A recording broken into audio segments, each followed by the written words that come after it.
6월 14일 금요일 매일 예배 시작합니다. 오늘 여러분의 마음들을 하나님께로 인도해낼 수 있는 귀한 말씀, 그 묵상이 여러분에게 있기를 바라고요.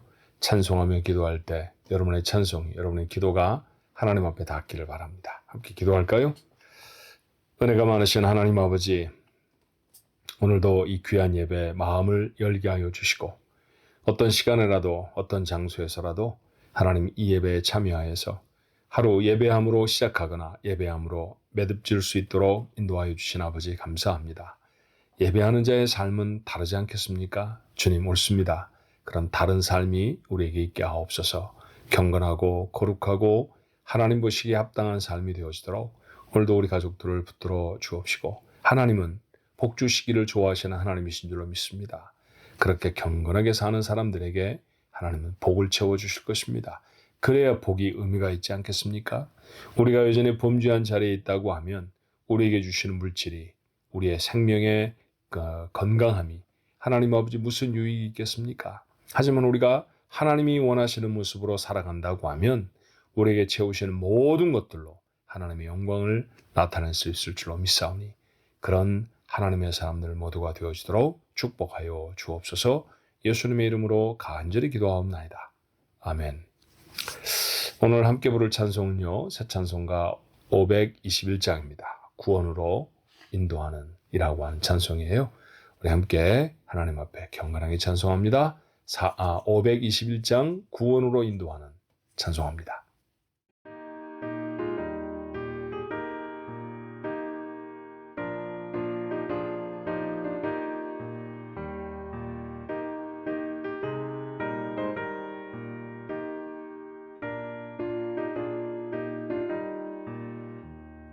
구원으로 인도하는 그분은 참 좋으며 생명으로 인도하는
길 갑시다.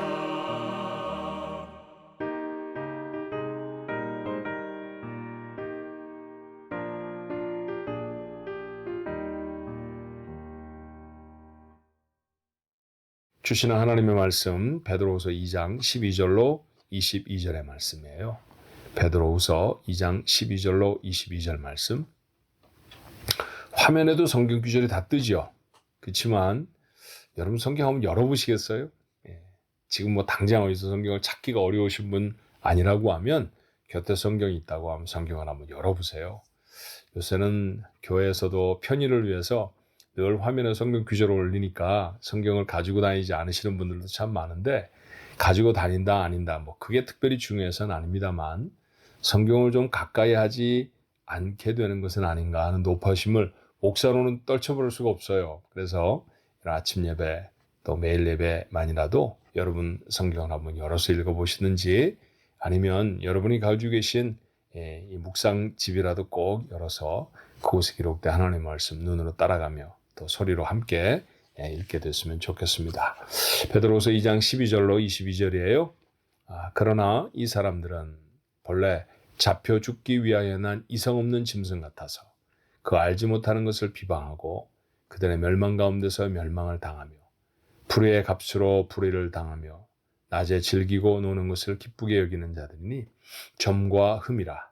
너희와 함께 연회할 때 그들의 속임수로 즐기고 놀며 음심이 가득한 눈을 가지고 범죄하기를 그치지 아니하고 굳세지 못한 영혼들을 유혹하며 탐욕에 연단된 마음을 가진 자들이니 저주의 자식이라. 그들이 바른 길을 떠나 미혹되어 부활의 아들 발람의 길을 따르는도다.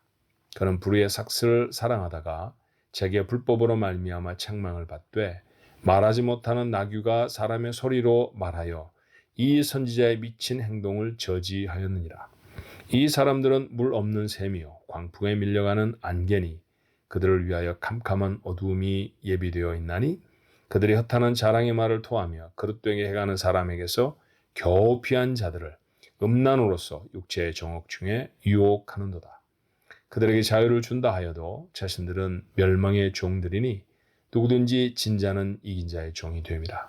만일 그들이 우리 주 되신 구주 예수 그리스도를 알므로 세상의 더러움을 피한 후에 다시 그 중에 얽매이고 지면 그 나중 형편이 처음보다 더 심하리니 의의 도를 안 후에 받은 거룩한 명령을 저버리는 것보다 알지 못하는 것이 도리어 그들에게 나으니라. 참된 속담에 이르기를 개가 그 토하였던 것에 돌아가고 돼지가 씻었다가 더러운 웅덩이에 도로 누웠다 하는 말이 그들에게 응하였도다. 아멘. 무서운 말씀도 좀 있고요. 잘 이해가 되지 않는 말씀이지만 여러분 느낀 느낌이 어때요? 느낌으로 한번 묵상을 해보세요. 어떤 구절은 말씀 한마디 한마디가 굉장히 중요하기도 하지만 어떤 것은 그 전체 메시지가 우리에게 주는 어떤 분위기, 그 전체 메시지 큰 덩어리로서의 우리에게 담기는 의미, 이런 것들도 중요하거든요. 베드로는 사실은 유대의 여러 속담집이나 이런 것들을 좀 자유스럽게 인용하는 편입니다. 예를 들면 22절에 있는 말씀에 속담에 이르기를 그랬잖아요. 첫 번째 인용된 말씀은 잠언 26장에 있는 말씀이지만 돼지에 대한 이야기는 유대인의 속담집에 나오는 이야기입니다. 이런 이야기들을 다 담아서 우리에게 전해주는 것이기 때문에 유대의 문화나 상황에 익숙하지 않으면 이런 말씀들은 잘 이해하기가 어려울 수도 있어요. 그런데 여러분, 그런 디테일한 한 단어, 한 구절이 지금 베드로 후서의 말씀에 중요한 것은 사실 아닙니다. 베드로가 지금 뭘 말하고 있는 걸까요? 자, 첫 번째 절에 이렇게 말하죠. 12절에 그러나 이 사람들은, 이 사람들, 어제 묵상을 하셨었으면 여러분 아실 겁니다. 누구에 대한 경고이죠? 거짓 교사들입니다. 교회 안에 슬그머니 들어와서 사람들의 마음을 빼앗는 거짓된 교사들. 자, 그들의 특징들도 우리가 생각해 봤죠. 구주 되신 예수 그리스도를 부인하는 사람들이고요. 그리고 자신의 유익을 위해서, 자신의 이익을 위해서 사람들을 이용하려고 하는 사람이고, 그들이 정말로 선한 말씀들을 나타낸다고 하면 삶 속에서도 그런 증거가 있어야 할 터인데, 그들은 매우 음란하거나 아니면 도덕적으로 도저히 본받을 수 없는 패역한 모습으로 살아가는 사람들이었어요. 그런 교사들의 영향력들이 지금 교회 안에 들어와 있다라는 얘기죠. 그렇다고 하면 상황을 이렇게 좀 나눠볼 수 있지 않겠습니까? 자, 우리 베드로 후서라는 게 어떤 성경이었는지 나눴었죠. 지금 로마에 모여있던 기독교인들이 네로라고 하는 나쁜 로마의 황제 때문에 박해를 받기 시작합니다. 정부에 의해서 박해를 받는 시작의 사건이에요. 대단히 집요한 사건이었습니다. 신체적으로, 외적으로 엄청난 박해를 받죠. 그래서 이곳 저곳으로 떠돌아다녀야 하고 피하여 도망하는 사람들이 참 많았던 때가 바로 이 상황입니다. 베드로가 그들에게 편지를 보내서 너희들이 시련 속에서도 믿음을 지켜야 한다, 뭐 그런 메시지를 주고 있는 것이고, 이런 시련이 있을지라도 하나님이 너희를 도와주실 것이다, 이렇게 위로하기도 하는데, 또 하나 이런 시련과 어려움 속에서 거짓된 교사로 말미암은 도전도 있다는 거예요. 그러니까 네로의 박해는 외적인 박해라고 하면, 내적으로 영적인 도전은 거짓된 교사들로 인하여 받게 된다는 것입니다. 만약 그런 가르침의 마음을 빼앗기게 되면 예수 그리스도 구원의 줄을 잃어버리게 됩니다. 예수를 믿고 나서 우리가 얻었던 놀라운 영적 자유들을 방종과 바꾸게 됩니다. 우리가 구원받았으니까 무엇이든지 다 할 수 있어. 그거 아니거든요. 그렇죠? 여러분 아시죠? 구원받기 전에 사실 우리의 선행으로 구원을 받는 게 아니라고 하는 사실이 성경의 강조이지만, 구원받고 난 다음에 성경이 말하는 귀한 율법들, 그 귀한 삶의 규칙들, 그건 더욱더 열심히 지켜야 된다는 게 성경의 가르침이에요. 그러니까 율법으로 구원을 받는 게 아닐 뿐이지, 우리에게 율법이 아무 상관이 없는 것은 결코 아닙니다. 우리는 구원받은 사람이라고 하면 하나님의 마음에 합한 대로 살기로 더 힘써야 하는 것이죠. 그런데 거짓된 교사들은 야, 구원받았는데 그건 무슨 소용이 있냐? 이제 제멋대로 살아도 돼. 맘대로 먹고 마셔도 괜찮아. 뭐 이렇게 가르쳤습니다. 그게 규율을 엄격하게 지키는 것보다는 더 쉽고 재미있을 수도 있겠죠. 그래서 핍박받고 있어서 피하여 도망가는 성도들인데도 이런 영적 도전에 그냥 쓰러져 버리는 사람들이 있었다는 거예요. 오늘 그들을 향해서 베드로가 책망도 하고 그리고 권고도 하고 있죠. 오늘 본문의 말씀도 대단히 강력한 경고입니다. 자, 이 말씀을 이렇게 만나고 나면 우리가 마음에 담아야 할 교훈이 있죠. 로마 정부의 박해는 집요하고 잔인했습니다. 당시 지중해 연안에 로마가 다스리지 않는 곳은 거의 없었잖아요. 그러니까 만약에 지금 이탈리아 반도라고 하는 곳에 로마라고 하는 시리가 있었는데, 그 로마 도시 안에서 일어난 박해를 피하면 뭐 고린도라든지 뭐 아테나라든지 이런 데로 피하면 되지 않겠는가? 그럴 수 없는 거예요. 왜냐하면 고린도도 로마가 다스리고 아테네도 로마가 다스리고 있었거든요. 그러니까 피하여 도망갈 곳이 거의 없었습니다. 또 핍박은 얼마나 불같았는지 베드로가 표현하듯이 불같은 시험, 그렇게 표현했잖아요. 십자가에 매달려 죽기도 했고 심지어는 십자가에 매달아놓고 화형을 시키기도 했어요. 로마로 들어가는 길을 불붙은 그리스도인들의 시체가 타는 그런 이 횃불처럼 세우는 그 불길을 따라서 사람들이 오고 갔다는 기록이 있을 정도이다 보면 얼마나 잔인하게 기독교인들을 핍박했는지 모릅니다. 검투사들의 놀이개가 되기도 했고요. 여러분, 칼을 사용해서 상대방을 죽이는 것에 훈련받은 사람들과 그저 그 보통의 크리스천들이 만약 검투 경기를 한다고 하면 누가 이기겠어요? 그거는 뭐 눈에 보아도 선하는 것이죠. 얼마나 많은 생명들이 검투사들의 칼에 죽어나가는지 모릅니다. 사나운 짐승들을 콜로세움에 풀어놓고 그곳에 그리스도인들을 산채로 집어던져서 사자의 먹이가 되게 하는, 그리고 악한 짐승들의 말발굽이나 이런 곳에 발굽에 다 짓이겨지는 그런 일들도 비일비재했습니다. 이런 대단한 핍박이 오늘 이 베드로 후서를 읽고 있는, 베드로 후서를 이 접하여야 했을 초대 기독교 성도들의 삶이었다는 것이죠. 근데 여러분, 베드로 후서를 읽어나가다 보면 베드로 전서도 그렇고요.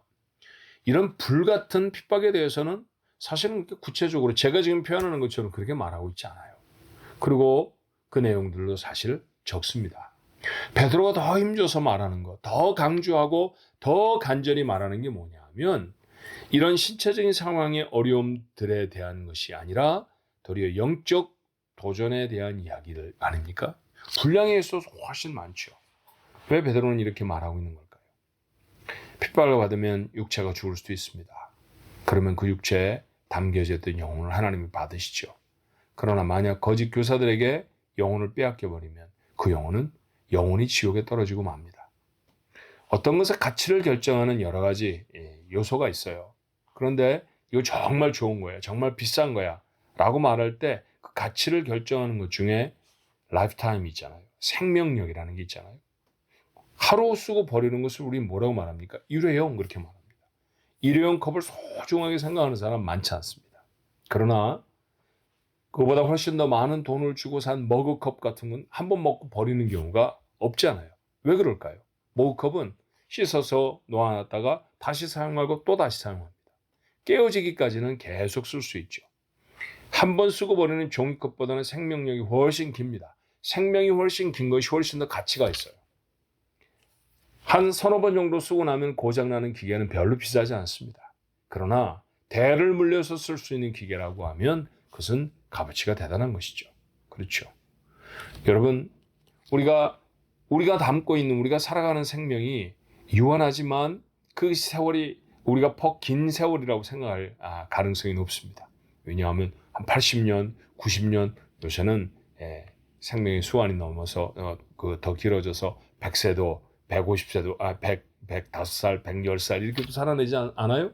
자, 그러니까 우리의 삶이 긴 것이라고 생각할 수 있지만 100년이라고 하는 세월이 1000년에 비하면 10분의 1밖에 되지 않지 않습니까? 영원이라는 시간에 빗대면요, 아무것도 아닐 수 있어요. 짧은 순간일 수도 있는 것이죠. 예, 그렇습니다. 그래서 성경은 하나님이 우리를 참으시되 하루가 천년같이 천년을 하루같이 참으신다, 이런 표현도 있잖아요. 베드로는 지금 그렇게 말하는 것이죠. 그저 100여 년 정도 버틸 우리의 육체보다 더 중요한 것은 우리의 영원한 생명이다 라고 하는 거예요. 그 영원한 생명의 무게, 영원한 생명을 보존하기 위한 노력, 이런 것들에 우리의 마음이 더 깊어지는가 라고 하는 것이 오늘 이 말씀을 통해서 우리가 얻을 수 있는 교훈이 아닌가 하는 생각이 들어요. 우리도 살아가면서 참 어려운 상황에 놓이기도 합니다. 경제적 어려움을 당하기도 하고요, 질병 속에 빠지기도 하고, 예기치 않은 상황이 일어나서 우리를 괴롭히기도 합니다. 대단히 심각하죠. 그럴 때 우리가 얼마나 마음을 많이 빼앗기는지 몰라요. 그런데 여러분, 그것을 고통스러워하고 그것을 괴로워하는 것, 그 이상으로 고통스럽고 괴로워해야 할 것, 더 긴장해야 될 것, 그게 뭡니까? 영적 도전입니다. 우리의 영혼을 잃어버리지 않도록, 우리의 영혼이 훼손되어지지 아니하도록 우리에게 도전하는 수많은 도전들에 대해서도 정말 그런 마음을 우리가 가지고 있는가라고 하는 것이죠. 베드로가 우리에게 일러준 바와 같이 지금도 사탄은 오는 사자처럼 삼킬 자를 찾습니다. 우리를 어떻든지 빼앗아서 하나님께로부터 멀어지게 하려고 합니다. 그리고 세월이 지나갈수록 그 도전은 더 교묘하고요, 더 집요하게 바뀌어져 있습니다. 이 전쟁에 지면 안 되는 거죠. 이 전쟁터에 서 있다라고 하는 사실을 우리가 얼마나 알고 있습니까? 생존을 위해서 내가 기업을 감당하고 내가 회사를 다니고 내가 공부를 하고 그런 것에는 전쟁하고 있다라고 하는 우리가 그런 이 자의식이 있지만, 영적으로 그렇게 도전받고 영적으로도 싸우고 살아간다는 사실에 얼마만큼 인식하고 있느냐라는 것이죠. 여러분, 그런 싸움 속에 우리가 있다는 사실을 놓치지 않아야 합니다. 어떻게 하면 이길 수 있을까요? 경제적인 상황은 아주 밝은데 영적인 상황은 턱없이 어두운 분들이 종종 있습니다. 그러면 안 됩니다. 사실은 돈을 잃어버리는 것보다 영혼을 잃어버리면 더 큰 손실이죠. 여러분, 그러므로 영적으로 깨어 있어야 합니다. 영적으로 깨어서 늘 하나님 앞에 기도하고 늘 하나님의 말씀을 마음에 담는 그런 노력이 우리에게 필요해요. 우리가 내일이면 토요일 새벽 예배가 있을 것인데, 여러분 먼 각처에서 그 거리에도 불문하고 하나님의 교회로 나와 기도하는 열심들을 좀 가졌으면 좋겠습니다. 영적으로 깨어 있는 거예요. 주일에 하나님의 전에 올라와 예배하지 못하도록 하는 얼마나 많은 도전들이 있습니까? 여러분, 그때도 우리가 깨어 있는 겁니다. 하나님 앞에 나가야 해. 하나님 앞에 나가 예배해야 돼. 여러분, 그 자리를 놓치지 마십시오. 그걸 자꾸 한 번 놓쳐버리고 두 번 놓쳐버리면 점점 영혼은 쇠약해져 버리고요, 하나님과 아무 관계도 없는 사람처럼 살아가게 될 때가 우리에게 얼마나 많은지 몰라요. 베드로가 오늘 힘주어서 말하는 것은 지켜야 할 것, 우리의 생명, 육체의 생명이 아니라 영적 생명이라고 강조하고 있다는 것, 우리의 마음의 교훈으로 담아야 할 것입니다. 오늘도 여러분의 영적 전투에 승리하는 우리 가족들 모두가 되시기를 바랍니다. 하나님 앞에 건강하고 그리고 바른 믿음의 모습을 가져서 칭찬받는 우리 가족들 모두가 되기를 주님의 이름으로 축원합니다. 기도하십시다. 깨어있게 하옵소서. 우리가 놓여 있는 상황이 영적 전쟁터라고 하는 사실을 잊지 않게 하옵소서. 소풍이나 나온 것처럼 그렇게 콧노래를 불러가며 지날 수 있는 길들이 많지 않습니다. 하나님 정신을 차리고 깨어 근신하여서 우리를 삼키려고 하는 사단의 도전이 어디에 있는지, 우리를 넘어뜨리려고 하는 죄의 유혹이 무엇인지 구분해낼 수 있게 도와주옵시고 그 자리에서 단호하게 이겨낼 수 있도록 주님 축복해 주셔서 하나님 죄에 지지 아니하고 승리하는 자들 되게 하시며 영혼의 건강을 위하여 하나님 앞에 더 매진하고 나아갈 수 있도록 축복해 주시옵소서. 하나님, 우리 가족들이 하나님 앞에 일주일에 한 번은 교회에 모여서 간절히 기도하는 토요 새벽 예배를 갖습니다. 하나님, 이 시간 우리 식구들에게 소중한 시간이 되게 하시고 더 많은 성도들이 하나님 앞에 나와 정말로 마음을 쏟아놓고 기도할 수 있도록 주님 역사해 주시옵시며 거룩한 주일, 이건 세상의 무엇과도 바꿀 수 없는 가장 소중한 시간입니다. 하나님, 그 시간, 그 예배의 시간을 놓치지 아니하는 하나님의 사람들이 되어주도록 주님 역사해 주시옵소서. 오늘도 저희들과 함께 하셔서 하나님이 원하시는 영적 모습, 그 전투에 승리해내는 하나님의 빼어내신 귀한 영적 군사들이 되기를 간절히 소원하옵고 예수님의 이름으로 기도하옵나이다. 아멘.